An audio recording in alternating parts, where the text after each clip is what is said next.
আলহামদুলিল্লাহ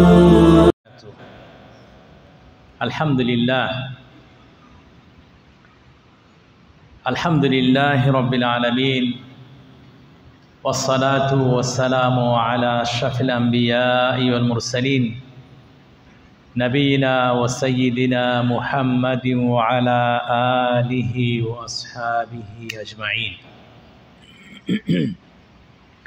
আম্মা বা'দ, ফাউযু বিল্লাহি মিনাশ শাইতানির রাজীম।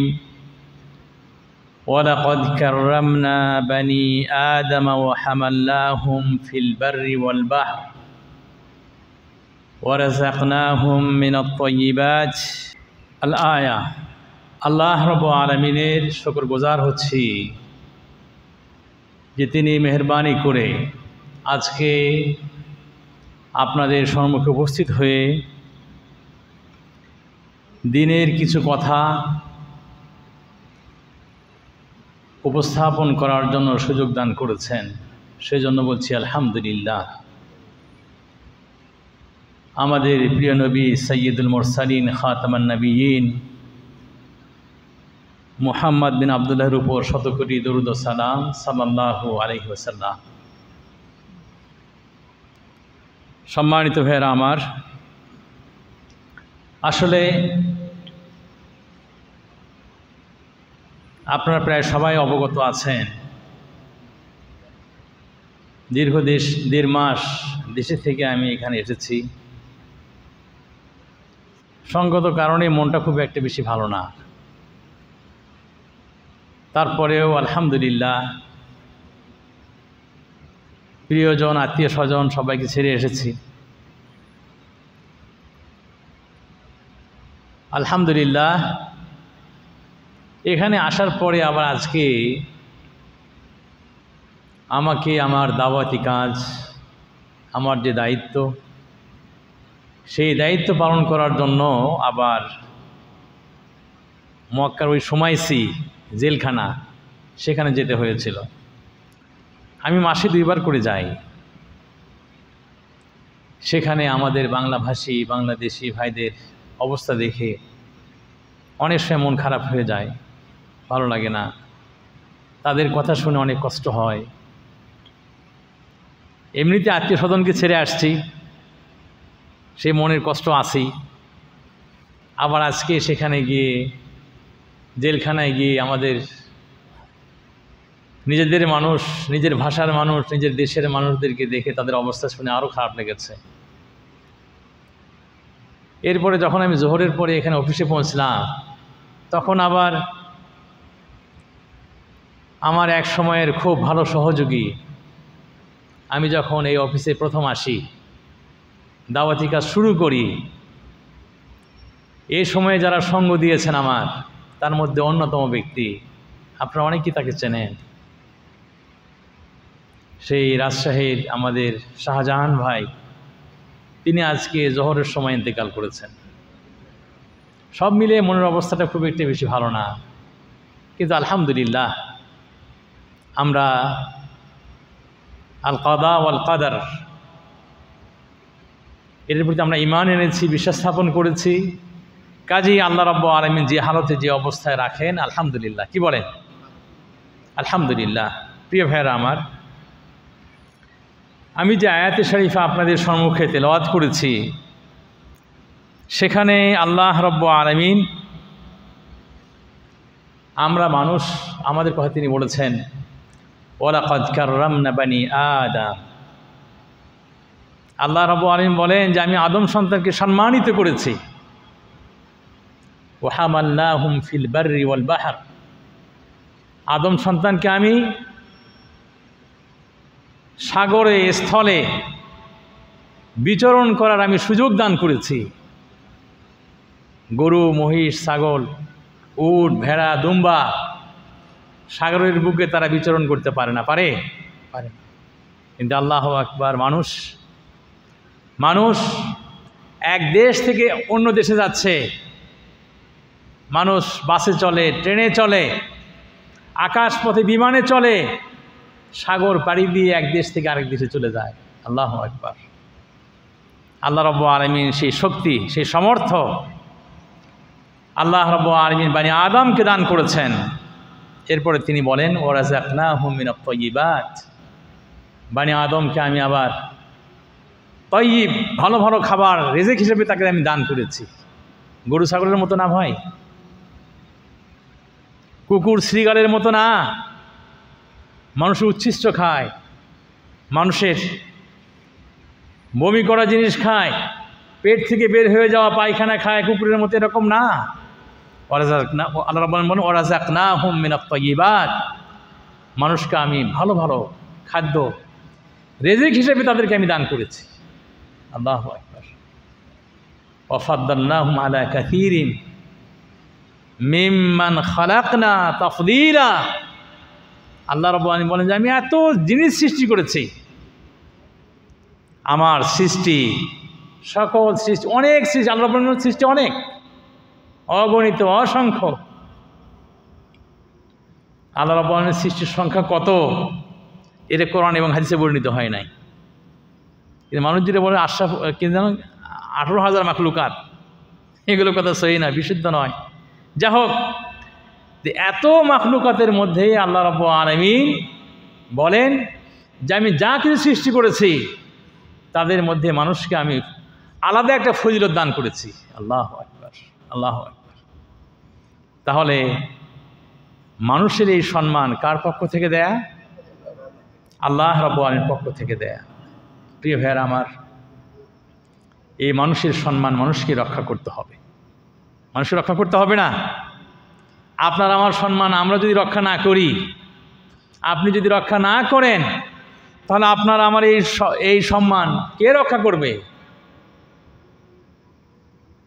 প্রিয় ভাইয়েরা আমার, আমরা যারা সমাজে বসবাস করছি সবার মান সম্মান ইজ্জত কি এক রকমের? এক রকমের কি না, এক রকমের না। যিনি যেরকম মানুষ তার সম্মান সেরকম। প্রিয় ভাইয়েরা আমার, তবে আমরা বানি আদম, আমরা আদম সন্তান, নিজেরা নিজেদের ইজ্জতকে আমরা নষ্ট করে দিই, নিজেদের সম্মানকে আমরা নিজেরাই খর্ব করি, নিজেরাই খর্ব করি ভাই। এই যে দেশের আইন কানুন যেগুলো আছে, নিয়ম নীতি যেগুলো আছে, নিয়ম বহির্ভূত যদি কোনো কাজ আপনি করেন, আপনার সম্মান থাকবে? আপনার ইজ্জত থাকবে? বলেন, ইজ্জত থাকবে না।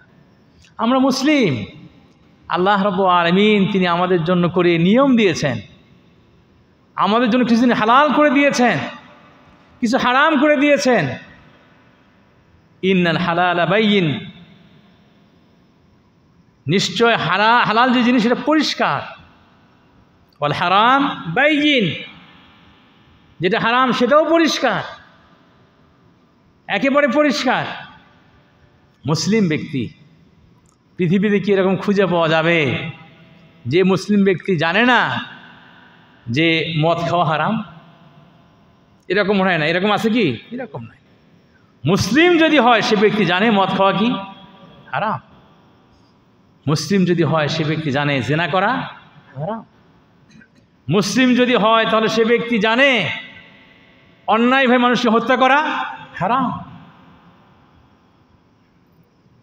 কিন্তু সম্মানিত ভাইয়েরা আমার, আল্লাহ রাব্বুল আলামিন তিনি আমাদেরকে তার সৃষ্টির মধ্যে শ্রেষ্ঠতা দান করেছেন, আমাদেরকে আলাদা মর্যাদা দান করেছেন, ফজিলত দিয়েছেন, কিন্তু আমরা সেই ফজিলত রক্ষা করতে পারি নাই, আমরা সেই সম্মান রক্ষা করতে পারি নাই।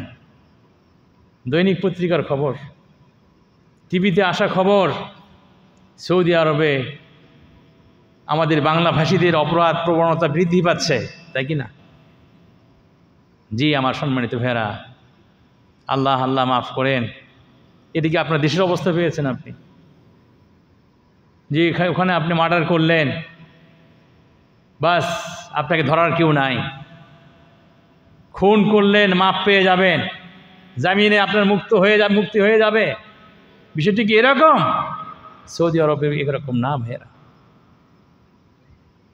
আজকে আমি শুমাইছি, মক্কার চেকপোস্টের পাশে যে শুমাইছি জেলখানা, সেখানে আমাকে যেতে হয়। মাসে 2 বার করে আমি যাই। তো আজকেও গিয়েছি, ওই যে বললাম দেশ থেকে আসছি, এমনিতেই আত্মীয় স্বজনকে ছেড়ে আসছি, প্রিয়জনকে ছেড়ে আসছি, মনটা ভেঙে আছে। এরপরে যখন ওখানে গিয়ে আমাদের ভাইদেরকে দেখলাম, তাদের অবস্থাগুলো শুনলাম, চোখের সামনে যদি আপনার সামনে 5জন 7জন যদি কান্না করে, কাঁধে চোখ থেকে পানি পড়ে, তাদের কষ্টের কথাগুলো যদি আপনি শোনেন, আপনার কেমন লাগবে ভাই? প্রিয় ভাইয়েরা আমার, আল্লাহ রাব্বুল আলামিন আপনাকে বিবেক দিয়েছেন, আকল দিয়েছেন, বুদ্ধি বিবেচনা দিয়েছেন, এগুলোকে কাজে লাগানোর চেষ্টা করেন। যে যেখানে আছেন, যে যেখানে আছেন, এগুলো কাজে লাগানোর চেষ্টা করেন। জি, আল্লাহ রাব্বুল আলামিন তিনি বলেন, ওমা কুন্না মুআযযিবিন হাত্তা নাবআসা রাসূলা, আমি মানুষকে শাস্তি দেব না, আযাব দেব না ততক্ষণ পর্যন্ত যতক্ষণ তাদের নিকট আমি রাসূল প্রেরণ না করি। আল্লাহু আকবার। আল্লাহ রাব্বুল আলামিন রাসূলকে প্রেরণ করেছেন। কোনটা হালাল, কোনটা হারাম, কোনটা বৈধ, কোনটা অবৈধ, আল্লাহ রাসূল সাল্লাল্লাহু আলাইহি ওয়াসাল্লাম বলে গিয়েছেন, উম্মতকে সাবধান করেছেন, সতর্ক করেছেন। এগুলো জানার পরেও একজন মানুষ যখন সে চুরির সঙ্গে লিপ্ত হয়ে যায়, অন্যায়ভাবে মানুষের মাল নিজের পকেটে ভরে, কি এটা হারাম, অপরাধ না? এর বিচার আছে না ভাই? এর বিচার আছে। আমাদের দেশে 1000 কোটি টাকা মেরে দিয়ে মানুষ পার পেয়ে যায়, তাই কি না? কোটি কোটি লক্ষ লক্ষ টাকা মেরে দিয়ে পার পেয়ে যায়, কিন্তু এই দেশ ধরা পড়লে পার পাওয়ার কোনো সুযোগ নাই। অবৈধ সম্পর্ক আমাদের দেশে অহরহ, রাস্তার সামনে, রাস্তার পাশে, পার্কের ভিতরে ছেলে মেয়ে অবৈধ সম্পর্ক করছে, হাঁটছে চোখের সামনে, নিষেধ করার বলার কেউ নাই। কিন্তু এখানে পারবেন? চুরি করে পারবে, কিন্তু ধরা পড়লে রক্ষা নাই। ওই যে জেলখানায় বন্দী হয়ে আছে। নারী পুরুষ অবৈধ সম্পর্কের কারণে জেলে তারা এখন দিন কাটাচ্ছে। জি আমার সম্মানিত ভাইয়েরা, একটুতেই কথার এদিক ওদিক হয়ে গেলে রাগ হয়ে একজন আরেকজনকে হামলা করে, মেরে বসে। আমাদের সমাজে আপনি অনেক সময় পার পেয়ে যাবেন, আপনার শক্তি সামর্থ্য আছে, জনবল আছে, প্রভাব আছে, আপনি পার পেয়ে যাবেন। কিন্তু এদেশে কি পার পেয়ে যাবেন আপনি? না, পার পাওয়ার কোনো সুযোগ নাই। এই বিষয়গুলো তো আপনাকে জানতে হবে ভাই, এই বিষয়গুলো তো আপনার মনে রাখতে হবে। আসলে তো আল্লাহ রাব্বুল আলামিন আমাদেরকে সম্মানিত করে সৃষ্টি করেছেন, আমাদেরকে ইজ্জত আল্লাহ রাব্বুল আলামিন দান করেছেন। কিন্তু আমরা যদি সেই ইজ্জতটা রক্ষা করতে না পারি, সেই সম্মান যদি আমরা রক্ষা করতে না পারি, দোষটা কার ভাই? আল্লাহর না, এই দোষটা আমাদের, এই দোষটা আমরা করেছি। আল্লাহ রাব্বুল আলামিন বলেন, যালিকা বিমা কদ্দামাত ইয়াদাক, ওই যে ক্রাইম যেগুলো আপনি করেছেন, যেগুলো পাপাচারের সঙ্গে আপনি লিপ্ত হয়েছেন, যে অন্যায়গুলো আপনি করেছেন, যালিকা বিমা কদ্দামাত ইয়াদাক, এগুলো তোমার 2 হাতের কামাই, তোমার 2 হাতের মাধ্যমে তুমি এই কাজগুলো করেছো। ওয়া আন্নাল্লাহা লাইসা বিযাল্লামিন লিল আবিদ, আল্লাহ রাব্বুল আলামিন মানুষের উপর জুলুম করেন না, তিনি অবিচার করেন না। কাজী যারা জেলে বন্দী হয়ে আছেন, তারা তো নিজের হাতের ইনকাম, যে পাপ করেছে সেই পাপের প্রায়শ্চিত্ত সে ভোগ করছে ওখানে। তবে সবাই যে দোষ করলেই ধরা পড়ে যায় তা কিন্তু না, অনেকে আবার বেঁচেও যায়, তাই না? আছে না ভাই এরকম? এটা সাবধান হতে হবে সবাইকে, যে দেশে আইন আছে, বিচার আছে, আইনের শাসন আছে, কোরআন সুন্নাহর শাসন আছে এদেশে। কাজে সাবধান হয়ে আপনাকে চলতে হবে। আবার অনেক সময় এরকম হয় যে মূলত ব্যক্তিটার দোষ নাই, তাই কি না? কিন্তু হয়তো কোনোভাবে সে আটকা পড়ে গেছে। আছে না 2-1জন ভাই এরকম হয়েছে না? হয়েছে, যে হয়েছে, এরকম হয়েছে 2-1জন ভাই। তবে অনেক দিন পরে আবার সেটা কি তথ্য চলে আসে যে না আসলে সে ব্যক্তি কী ছিল, নির্দোষ, তাকে জামিন দেওয়া হয়, তাকে মুক্ত করা হয়। বহু ঘটনা আছে এগুলো ভাই, আমি নিজে শুনেছি, অনেক নিজে কানে অনেক শুনেছি, অনেকেই আমাকে বলেছে এরকম একটা অবস্থা। প্রিয় ভাইয়েরা আমার, এই সমাজ আমাদের মানব সমাজ, এই সমাজে সবাই আমরা শান্তিতে থাকতে চাই, সবাই আরামায়েশে থাকতে চায়, আপনিও চান, আমিও চাই। কিন্তু কিছু মানুষের কারণে সামাজিক শান্তি শৃঙ্খলা এর বিঘ্ন ঘটে, শান্তি শৃঙ্খলা থাকে না। আর যে সমস্ত মানুষ এগুলো বিঘ্ন ঘটায়, ওই তারাই তাদের সম্মান রক্ষা করতে পারে না। প্রিয় ভাইয়েরা আমার, আমি যে কথাটি বলতে চাই আজকে সেটা হচ্ছে আসলে জেলখানায়, কারাগারে অনেক মানুষ, কিন্তু এদেশের সরকার জাযাহুল্লাহ খায়রান, তারা একটা ব্যবস্থা রেখেছে। শুধুমাত্র তাকে ওই শাস্তি দিচ্ছে ওখানে আটকে রেখে, তাই না, তাদের সংশোধন হওয়ার একটা সুযোগ তারা তৈরি করেছে, তার ভুলের মধ্যে থেকে বের হয়ে আসার সুযোগ তাকে দিয়েছে। আমার মতো আরও বিভিন্ন ভাষায় যারা আমরা দাওয়াত সেন্টারে কাজ করি, টিচার হিসেবে, দায়ী হিসেবে যারা আমরা আছি, তাদেরকে দেখবেন জেলখানায় মাসে একবার, কারো 2 বার যেতে হয়। বেশ কিছু কয়েদিকে সামনে নিয়ে আসা হয়, 100-150 একসাথে, তাদের কিছু কথা শোনা হয়, তাদের প্রশ্নের উত্তর দেওয়া হয়, আবার তাদেরকে নসিহত করা হয়। প্রিয় ভাইয়ের আমার, জেলখানার জীবনটা খুব কষ্টের।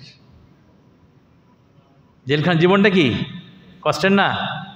অনেক কষ্টের জীবন, জি। তবে যে ব্যক্তির বিচার দুনিয়াতে হয়ে যাচ্ছে, আলহামদুলিল্লাহ। ওই যে উবাদাহ ইবনে সামিত রাদিয়াল্লাহু তাআলা আনহু তিনি বলেন, ক্বালা কুন্না মা রাসূলিল্লাহ সাল্লাল্লাহু আলাইহি ওয়াসাল্লাম ফি মাজলিস, আমরা আল্লাহ রাসূলের সঙ্গে একদা একটা বৈঠকে উপস্থিত ছিলাম। আল্লাহ রাসূল সাল্লাল্লাহু আলাইহি ওয়াসাল্লাম তিনি বলেন, বাইউনি আলা আল্লা তুশরিকু বিল্লাহি শাইআ, তোমরা আমার কাছে বায়াত করো, এই ওয়াদা অঙ্গীকারে তোমরা আমার সঙ্গে আবদ্ধ হয়ে যাও যে আল্লাহ রাব্বুল আলামিনের সঙ্গে তোমরা কাউকে কী করবে না, শরীক করবে না। ওয়ালা তাজনুন, তোমরা জিনাও করবে না, ব্যভিচারে তোমরা লিপ্ত হবে না, এবং ওয়ালা তাসরিকু, তোমরা চুরি করবে না, অন্যায়ভাবে মানুষের মাল তোমরা নেবে না।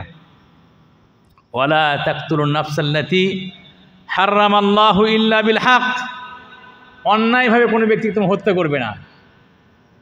আল্লাহ রাসূল সাল্লাল্লাহু আলাইহি ওয়াসাল্লাম তিনি এগুলো কি মানুষ কি দিলেন, শিক্ষা দিলেন।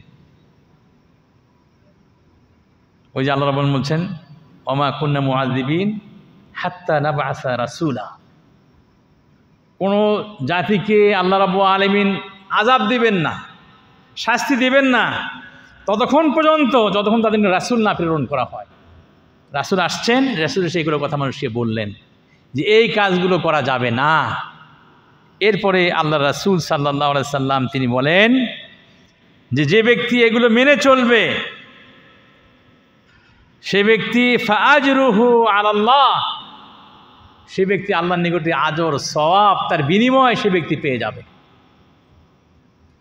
কিন্তু যদি কোনো ব্যক্তি এই সমস্ত অপরাধ যেগুলো আল্লাহ সাল্লাম বলে দিয়েছেন, এই অপরাধ যদি কোনো ব্যক্তি করে তাহলে কি হবে? আল্লাহর রাসূল সাল্লাল্লাহু আলাইহি ওয়াসাল্লাম ফাউকিবা বিহি,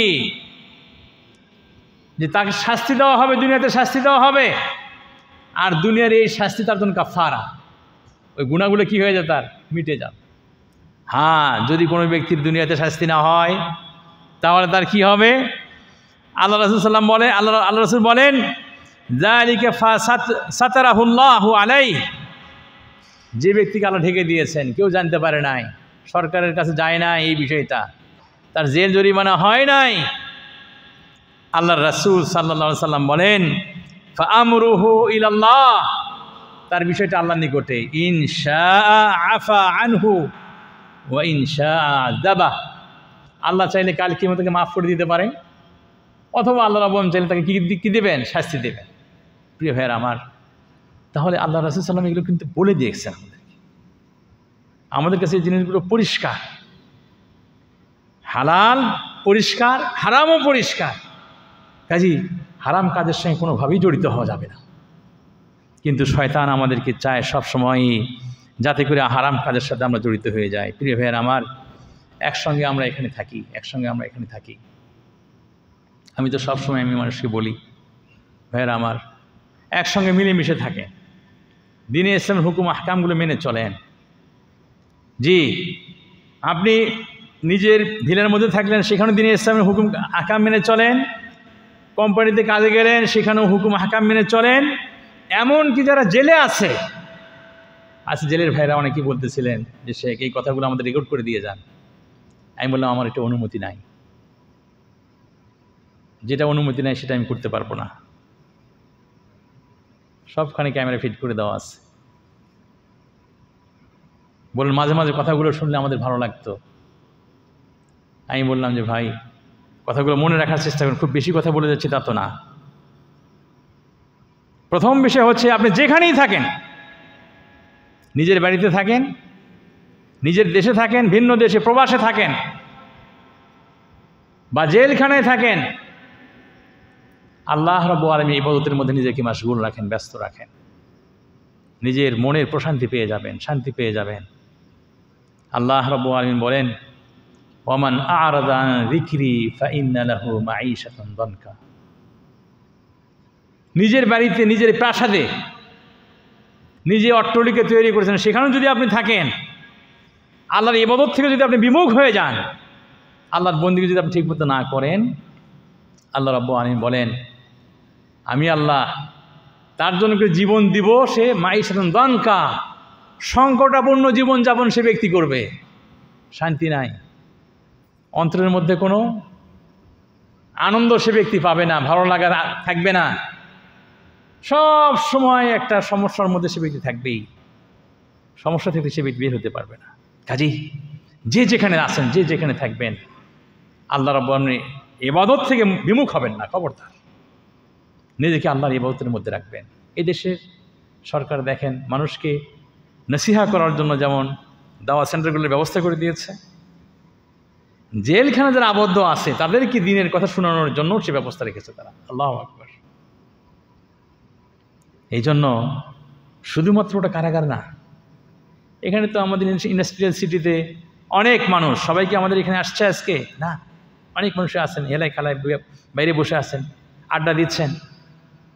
কিন্তু জেলখানার ভিতরে যারা আছে তাদেরকে বাধ্য করে সরকার, যে এখানে আসো, 100-150 মানুষ একসাথে উপস্থিত করে দেয়। দিন শেখো, কারাগার নহে শিক্ষাগার, সেখানে তারা দিন শিখতে পারবে, দিন বুঝতে পারবে। প্রিয় ভাইয়েরা আমার, এরকম একটা সুযোগ এ দেশে আছে, আলহামদুলিল্লাহ। তো প্রথম কথা হচ্ছে, যে যেখানেই থাকেন নিজেকে আল্লাহর ইবাদতের মধ্যে রাখেন, ইবাদতের মধ্যে রাখেন সবসময়। আরেকটা বিষয় যেটা আমি বলে আসলাম আজকে আমাদের ভাইদেরকে, ভাইয়েরা, সবর মানুষের জীবনে অনেক বড় জিনিস। ধৈর্য ধারণ করা, ধৈর্য ধারণ করে কি, এটা অনেক বড় জিনিস, অনেক বড় জিনিস এটা। আল্লাহ রাব্বুল আলামিন বলছেন, ওয়াবাশশিরিস সাবিরিন, যে তুমি যারা ধৈর্য ধারণ করে তাদেরকে তুমি কি করো, সুসংবাদ দান করো। আল্লাযীনা ইযা আসাবাতহুম মুসিবাহ ক্বালু ইন্না লিল্লাহি ওয়া ইন্না ইলাইহি রাজিউন। বিপদ আপদ মুসিবত আপনার জীবনে এসে গেছে মুসিবত, আল্লাহ মাফ করেন। দেশ থেকে তো সবাই পাঠাইলো আপনাকে টাকা পয়সা দিয়ে সাহায্য সহযোগিতা করে, আপনি যাবেন, সংসারের হাল ধরবেন, ভালোভাবে ইনকাম করবেন, সেগুলো আপনি টাকা পয়সাগুলো আপনি ওখানে পাঠাবেন। কিন্তু এখানে শয়তানের চক্রে পড়ে, শয়তানের ওয়াসওয়াসায় পড়ে কোনো একটা ক্রাইমের সঙ্গে আপনি যুক্ত হয়ে গেছে, আল্লাহ মাফ করেন। আপনি ধরাও পড়ে গেছেন, অনুতপ্ত হয়েছেন বটে, কিন্তু দুনিয়ার শাস্তি থেকে আর রেহাই পাওয়ার কোনো উপায় নাই, এদেশে উপায় নাই। কাজেই এই যে এখন আপনি একটা বিপদের মধ্যে আছেন, ফ্যামিলি থেকে আলাদা, আত্মীয় স্বজন থেকে আলাদা, পরিবার থেকে আলাদা, আমার যেখানে জব করতেন, কাজ করতেন, সেখান থেকে আলাদা ভিন্ন একটা পরিবেশ, জেলখানার মধ্যে কঠিন একটা মুহূর্ত। আল্লাযীনা ইযা আসাবাতহুম মুসিবা ক্বালু ইন্না লিল্লাহি ওয়া ইন্না ইলাইহি রাজিউন। জি, ধৈর্য ধারণ করেন, সবর করেন যে আল্লাহ, যে সমস্যার মধ্যে পড়ে আছি, তুমি ছাড়া এখান থেকে উদ্ধার করার কেউ নাই। একবার, এটা অনেকদিন আগের কথা, আমি জেলখানায় গিয়েছিলাম। সেখানে একজন মানুষ দেখেই আমাকে চিনতে পারছে, দৌড়ে ছুটে আসার চেষ্টা করতেছে। আর্মি পার্সনরা বসে আছে, তারা তাকে থামানোর চেষ্টা করছে। আমি ইশারা করলাম জানতাম। ওখান থেকে কাঁদো কাঁদো কণ্ঠে বললেন, শেখ, আমি আপনাকে চিনি, আপনার বিভিন্ন আলোচনায় আমি ছিলাম, কিন্তু আমি এখানে আজকে আসছি, আমার দোষ নাই। তো আমি, যিনি ক্যাপ্টেন আছেন, আর্মি পার্সন, তাকে বললাম, আমি কি ওনার কাছ থেকে শুনবো? তুমি হ্যাঁ শোনো। তো বললেন যে আসলে বিষয়টা হচ্ছে এই যে অন্যায়ভাবে সবজি বিক্রি করতেছিল কিছু মানুষ, আমি ক্রেতা ছিলাম। যখন পুলিশ আসছে সবাই কি দৌড় দিয়ে চলে গেছে, কিন্তু আমি দৌড় দেই নাই। কিন্তু পুলিশ আমাকে মনে করছে আমি সেই বিক্রেতা ছিলাম অন্যায়ভাবে, যার কোনো পারমিশন নাই, ওয়ার্ক পারমিট নাই, মনে করছে আমি সেই ব্যক্তি, আমাকে ধরে নিয়ে চলে গেছে। আমি বোঝানোর চেষ্টা করেছি অনেক, কিন্তু আমার কথা শুনে নাই। আমি বললাম, শোনেন, বিষয়টা যদি এরকম হয়, আপনি নিশ্চিত থাকেন, আপনি কবে আসছেন? বলে আমি পরশুদিন আসছি। আমি বললাম, আপনি নিশ্চিত থাকেন, 1 সপ্তাহ যাবে না, আপনি ছাড়া পেয়ে যাবেন। আমি তাকে বলে আসলাম। আলহামদুলিল্লাহ, আমি 15 দিন পরে যাই, তো আবার 15 দিন পরে গিয়ে আবার বলছে যে আমার নাম্বার এত নাম্বার জেলখানে, এত নম্বর, সেখানে একজন, সে তার সাথে কথা বলবো। আমি পুলিশকে বললাম, আর্মি পার্সন যারা আছে তাদেরকে বললাম, তারা খোঁজ নিয়ে দেখে না, সে বুঝি ছাড়া পেয়ে গেছে। আলহামদুলিল্লাহ। এদেশে নির্দোষ মানুষ কোনো সময় ধরা পড়ে, কিন্তু সে স্থায়ী হয় না, তাই কি না? সে ছাড়া পেয়েই যাবে কোনো না কোনোভাবে। কিন্তু দোষী যতই চেষ্টা করুক, ছাড়া পাওয়ার কোনো উপায় নাই, ছাড়া পায় না। আমাদের দেশে 32টা কেসের আসামি, 20 দিনে ছাড়া পেয়ে যাবে, জামিন পেয়ে যাবে, এই সুযোগ নাই, তাই কি না? এই দেশে এই সুযোগ নাই। কাজেই আমি আমাদের সকল ভাইদেরকে, যারা বাংলা ভাষা বোঝেন, বাংলাভাষী, সকলকে আমি অনুরোধ করি, ভাইরা, আল্লাহর পথে থাকেন, পরিবার পরিজনের কথা চিন্তা করে নিয়মের মধ্যে নিজেকে রাখেন। আর কোনো কারণে যদি আপনি বিপদের সম্মুখীন হন, কর্মক্ষেত্রে হোক,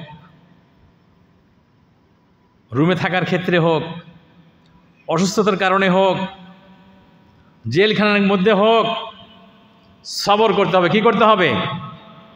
সবর করতে হবে, এর কোনো বিকল্প নাই। অনেক সময় আমাদেরকে পুলিশরা বলেন যে এখানে কিছু মানুষ আছে, তারা সারাদিন কান্নাকাটি করে। কারণ সারাদিন কাঁদলে কি তাকে ছেড়ে দেবে? বলেন, সারাদিন কাঁদলে কি ছেড়ে দেবে? তাকে ছেড়ে দেবে না। এই ব্যক্তি ধরা পড়েছে একজন ফিলিপিনি মহিলার সঙ্গে, এখন সে অনুতপ্ত, সারাদিন যদি সে কাঁদে, সে কি ছাড়া পাবে? তাকে তো ছাড়া দেবে না, ছাড়বে না, তার বিচার হবে। একজন ব্যক্তি অন্যায়ভাবে কোম্পানির টাকা আত্মসাৎ করেছে, মেরে দিয়েছে, এখন জেলখানায় গিয়ে সে প্রতিদিনই কাঁদে, তাকে ছেড়ে দেবে নাকি? তাকে ছেড়ে দেবে না। তো আমার সম্মানিত ভাইয়েরা, সেটা হচ্ছে এই যে মুসিবতে যদি পড়ে যান, অনুতপ্ত হয়েও যান, সবর করবেন, ধৈর্য ধারণ করতে হবে। আর যারা যেখানে আছেন, আজকে আমি ভাইদেরকে বলে আসলাম যে আপনার নিজের শরীরের প্রতি যত্ন নিতে হবে, খেয়াল করতে হবে। খাবারই দেয় 2 বেলা, ওই 2 বেলার খাবারটা আপনি ঠিকমতো খান, পানিটা ঠিকমতো খান। ওখানে হাঁটাচলা করার জায়গা আছে, সেখানে একটু হাঁটাচলা করেন। 5 ওয়াক্ত নামাজ আপনি ঠিকমতো পড়েন। নিজের ভাবটা বন্ধুবান্ধবের সাথে যারা ওখানে আছে তাদের সাথে আপনি শেয়ার করেন, তাই কি না? এই কাজগুলো করতে হবে। আপনি যদি ওখান থেকে সংবাদ না দেন, আপনার পরিবার, আপনার পরিজন, কেউ আপনার সঙ্গে কিছু জানবে না। কাজে ওখানে মন খারাপ করে থাকার আর কোনো সুযোগ নাই। সুযোগ হলে, সুযোগ পেলে, যার নাম্বার মুখস্থ আছে, যিনি এখান থেকে বের হয়ে যাচ্ছে, বলে আসলাম ভাইয়েরা, তাকে দিয়ে দেবেন। তাকে রিকোয়েস্ট করুন, ভাই আমার নাম্বারটা লিখে নিয়ে যান, আমার নাম্বার আমার আত্মীয় স্বজনকে ফোন করে একটু বলে দিয়েন, যে আলহামদুলিল্লাহ আমি ভালো আছি, বেঁচে আছি, তারা চিন্তামুক্ত থাকবে। আমি ভাইদেরকে বলে আসলাম যে প্রিয় ভাইয়ের আমার, এখানে যে সময়গুলো কাজে লাগাবেন। ডিউটি নাই, কাজ নাই, কোনো কিছু নাই, কোনো দায়িত্ব নাই, ওখানে কি করবেন?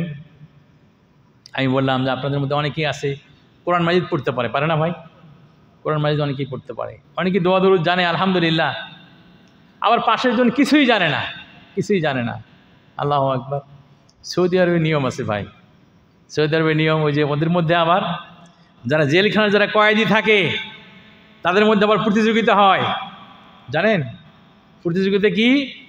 বৎসরে একবার প্রতিযোগিতা হবে যে আপনি ঢুকছেন কবে, এত তারিখে ঢুকছি, এখন এর মধ্যে কয় মাস গেল, 6 মাস, এর আরেকজনের এই মাস, এখন আপনি কতদিন গেল, 1 বৎসর, কতটুকু কোরআন মাজিদ হেফজ করেছেন, কতটুকু কোরআন মাজিদ আপনি মুখস্থ করেছেন? কেউ বলে 1 পারা মুখস্থ করেছি, বলে 1 মাসের তোমার জেল কি হলো, মাফ হলো, 1 মাসের মাফ হয়ে গেল। কেউ বলে 6 মাসে আমি 5 পারা মুখস্থ করেছি। তার একটু টেস্ট করে যদি দেখে তার কথা ঠিক, তার 5 মাসের জেল কি হয়ে যায়, মুক্ত হয়ে যায়। এই নিয়মে দেশে আছে। আমি নিজের চোখে দেখেছি, আমাদের একদিন বাংলাদেশি ভাই, আল্লাহু আকবার, জেলখানার মধ্যে 10 পারা কোরআন হেফজ করে ফেলেছে। কত? 10 পারা হেফজ করেছে। সমস্ত কয়েদির মধ্যে তার নাম প্রথম ডেকেছে, তাকে বড় গিফট তাকে দিচ্ছে, বড় গিফট তাকে দিয়ে বলল যে তোমাকে যে আমরা পুরস্কারটা দিলাম, এই পুরস্কার নিয়ে তুমি কিছু করতে পারবে না, তুমি তোমার দেশের কোনো নাম্বার দাও, কোনো ঠিকানা দাও, সেখানে আমরা এই পুরস্কারটা পাঠিয়ে দেব। আল্লাহু আকবার। মানুষকে কীভাবে সংশোধন করতে হয়, মানুষকে কীভাবে ভালো করতে হয়, এই নিয়ম সৌদি আরবে আছে। কিছু মানুষ খুব অতিরঞ্জিত করতে গিয়ে সৌদি আরব সম্পর্কে খারাপ কথা বলে, অন্যায় কথা বলে, কিন্তু আমরা তো দেখছি ভাই এখানে একেবারে খারাপ যে নাই তা না, মানুষ যেখানে থাকবে সেখানে খারাপই থাকবে, তাই কিনা ভাই? কিন্তু আলহামদুলিল্লাহ এখানে অনেক বিষয় আছে যাতে করে মানুষ ভালো হয়ে যায়, যাতে মানুষ বিশুদ্ধ হয়ে যায়, এই বিষয়টা আছে। এরপরে আমি আরেকটা বিষয় যেটা বলতে চাই, সেটা হচ্ছে এই যারা জেলখানার মধ্যে আছে বা আমরা যারা বাইরেও যারা আছি, আত্মসমালোচনাটা করতে হবে, মাঝে মাঝে আত্মসমালোচনা করা উচিত যে আজকে আমার এই অবস্থাটা হলো কেন, আমি এই সমস্যার মধ্যে পড়লাম কেন, কারণটা কি ছিল। এই বিষয়গুলো নিয়ে আপনাকে একটু চিন্তা করতে হবে এবং সিদ্ধান্তে আসতে হবে যে কিভাবে অদূর ভবিষ্যতে আমি আর এই সমস্যার মধ্যে যাতে করে না পড়ি, তার পথ কি, তার পন্থা কি, এটা আপনাকে খুঁজে বের করতে হবে। প্রিয় ভাইয়ের আমার, আজকে আমি দেখলাম ওই সময় জেলখানায় 1 বাস ভর্তি মানুষ, প্রায় 49 জন, তাদেরকে নিয়ে যাওয়া হচ্ছে। জিজ্ঞাসা করলাম এনারা কারা, তো আমাকে বলা হলো এনারা আগামীকাল মুক্তি পাবে। সবাই আগামীকাল কি হবে, সবার আগামীকাল মুক্তি। তাহলে তাদের নিয়ে আসা হলো কেন? তাদেরকে নিয়ে আসা হলো এই কারণে, আল্লাহু আকবার, তাদেরকে তাদের ভাষার লোকজনকে বুঝিয়ে দিয়েছে তাদেরকে যে আপনি দীর্ঘদিন জেলখানার মধ্যে ছিলেন, একটা জীবন ছিল, এটা ভিন্ন রকমের জীবন, মুক্ত জীবনে যাবেন, সেখানে মানুষের সঙ্গে আপনার বিহেভিয়ার কেমন হবে, আপনার আখলাক আচরণ ব্যবহার কেমন হবে, এই বিষয়গুলোর সম্বন্ধে তারা কি সতর্ক করলেন, তাকে গাইড দিলেন, তাকে পরামর্শ দিলেন যে এইভাবে তোমরা চলবা। প্রিয় ভাইয়েরা আমার, আমি আজকের এই সময়ে এই সুযোগে যেটা আমি বলতে চাই সেটা হচ্ছে যে জেলখানা শুধুমাত্র একটা জেলখানা শাস্তি পাওয়ার জায়গায় নয়, বরং সৌদি আরবের জেলখানা অনেকটা সংশোধন হওয়ার জায়গা। ওই যে ইউসুফ আলাইহিস সালাম, তিনি অন্যায়ভাবে তাকে জেলখানায় ভর্তি করা হয়েছিল, তাই কিনা? তার দোষ ছিল না, তো জেলখানার মধ্যে তিনি সময়টাকে তিনি কাজে লাগিয়েছেন।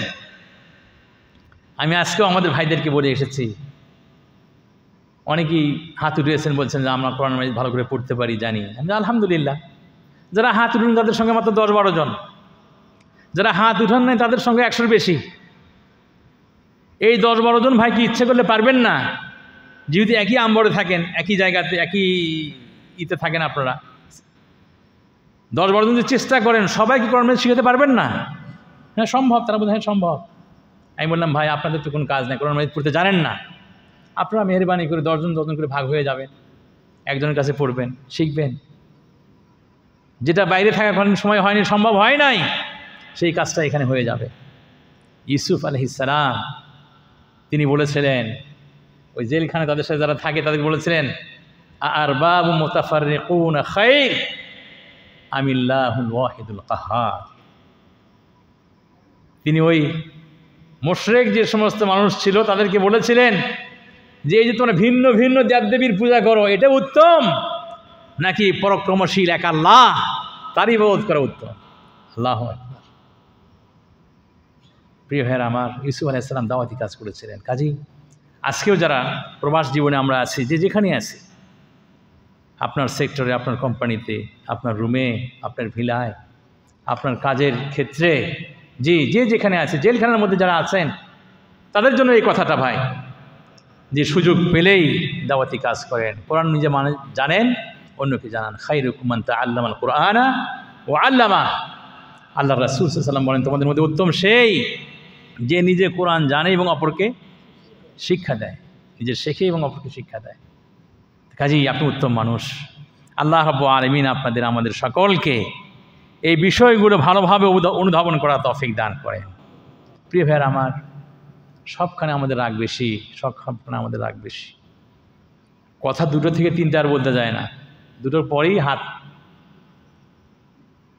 ব্যবহার করার চেষ্টা করে মানুষ। নাউজুবিল্লাহ, নাউজুবিল্লাহ। এটা ভালো কথা না ভাই। আমাদেরকে শুনতে হয় বাঙালির মাথা গরম, তাই না? শুনতে হয় না? আপনারাও শোনেন। এতে কি আমাদের সম্মান বাড়ে? আমাদের সম্মান বাড়ে ভাই? না, আমাদের সম্মানটা কমে যায়। ভাইয়েরা আমার, মাথা ঠান্ডা রাখেন, সবাই মাথা ঠান্ডা রাখেন, যে যেখানে আছেন মাথা ঠান্ডা রাখেন, ধীরস্থিরতার সঙ্গে সিদ্ধান্ত গ্রহণ করেন। আল্লাহ রাসূল সাল্লাল্লাহু আলাইহি সাল্লাম তিনি বলেন, মা কানা রিফকু ফি শাইইন ইল্লা জানা। আল্লাহ রাসূল বলেন, যে জিনিসের মধ্যে কোমলতা আছে, নম্রতা আছে, সেটা সৌন্দর্য মণ্ডিত, সেটা সুন্দর, সুশোভিত সেটা। কাজে আপনার মধ্যে কোমলতা থাকতে হবে, আপনার মধ্যে নম্রতা থাকতে হবে, ভদ্রতা থাকতে হবে। এই খামাখা সামান্য 2টো কথার পরই মারামারি করে জেলখানায় গিয়ে এভাবে থাকা, আল্লাহ কত অপমানজনক এটা। প্রিয় ভাইয়েরা আমার, আমি আমার কথা শেষ করে দেই। পরিশেষে যে কথাটি বলতে চাই সেটা হচ্ছে দ্বীন ইসলাম। দ্বীন ইসলাম যদি একজন মানুষ ঠিক মতো মেনে চলে, ইসলামের উপর যদি সে ব্যক্তি থাকে, ঈমানটা তার যদি পাকাপোক্ত হয়, আল্লাহর ভয় এবং ভীতি যদি অন্তরের মধ্যে ঠিক মতো আসে, ইসলামের নিয়মকানুন যদি সে ব্যক্তি প্রতিদিন মেনে চলে, তাহলে সে ব্যক্তি কোনো ক্রাইম করতে পারে না। জি, সে ব্যক্তি কোনো এরকম অপরাধ করতে পারে না। আল্লাহর কাছে দোয়া, আল্লাহর কাছে প্রার্থনা, আল্লাহ রাব্বুল আলামিন আপনাদের আমাদের সকলকে সর্ব অবস্থায় দ্বীনে ইসলামের সঠিক পথে পরিচালিত হওয়ার আমাদেরকে তৌফিক দান করুন। যে সমস্ত ভাইয়েরা জেলখানায় আছেন তাদের জন্য আমরা দোয়া করি, আল্লাহ রাব্বুল তাদেরকে সবরের সঙ্গে সেখানে ধৈর্য সহকারে থেকে সেখানকার অবস্থা অনুযায়ী নিজেদেরকে পরিবেশটা মেনে নেওয়ার তৌফিক দান করুন, এবং ওই সময়টাকে কীভাবে কাজে লাগানো যায় সেই পন্থা তাদেরকে বের করতে হবে। আল্লাহ রাব্বুল তাদেরকে তৌফিক দান করুন। আকুলু কওলি হাযা ওয়া আস্তাগফিরুল্লাহ লি ওয়া লাকুম ওয়া লিসাইরিল মুসলিমিন। সুবহানা রাব্বিকা রাব্বিল ইজ্জাতি আম্মা ইয়াসিফুন ওয়া সালামুন আলাল মুরসালিন ওয়ালহামদুলিল্লাহি রাব্বিল আলামিন।